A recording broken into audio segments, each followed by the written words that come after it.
And so now, like you just said, I'm in my truck, I got my sea bag, and what's next for Alex Wright?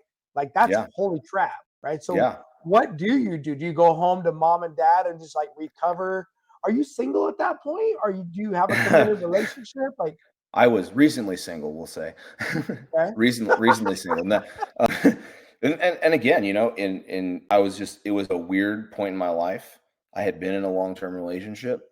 That okay, long-term relationship ended because that person didn't really want to come along the journey, mm, and so it ended. And now the thing that I had essentially given that relationship up for was going away as well. mm, And so now what am I doing here? Now what yeah, am I doing? And so yeah, I went home for, gosh, not long. I went home back to my mom's for, man, I don't know, month or so. And while I had been sort of transitioning out, I had applied to colleges because it's like, all right, well, it at least gives me breathing room, right? I'm going to go do this.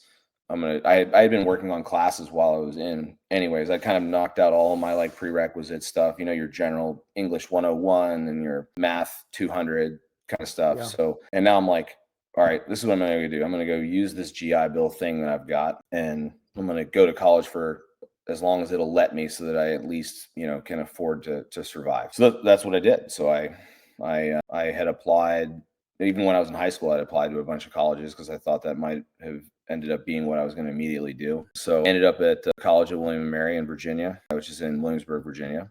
So yeah, sure, showed up down there, had an apartment with roommates, and said, all right, I'm a college student now. Colonial Williamsburg.